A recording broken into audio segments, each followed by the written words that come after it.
Understanding Grading on a Curve, a guide for English language learners.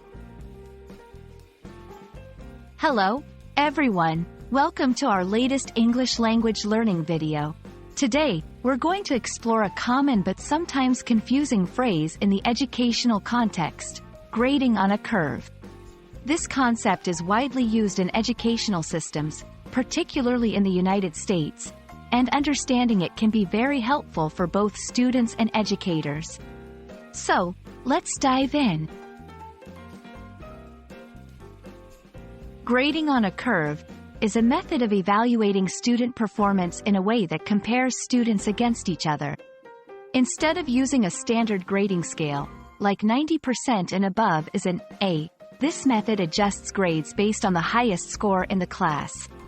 The idea is to maintain a certain distribution of grades, such as ensuring that only a specific percentage of students receive the top grade.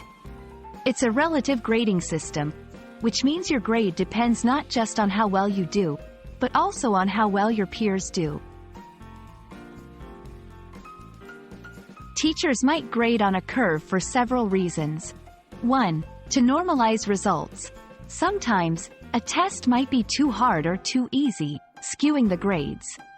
Curving can adjust for this. 2. To foster competition. It encourages students to perform better than their peers. 3.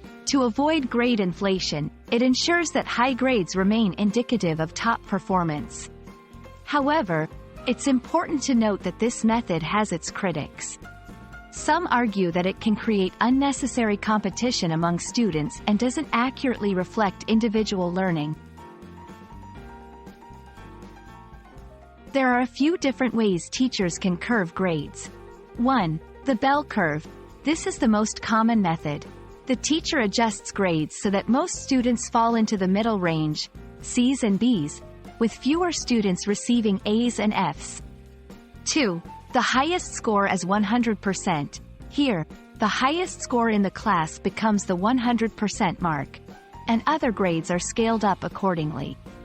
3. Clumping. This method involves adjusting grades so that more students fall into a particular grade category, often B or C. As a student, understanding if your grades are being curved is essential. It can affect your study strategies and how you interpret your grades. Remember, in a curved grading system, your performance is relative to your classmates, not just based on a fixed scale.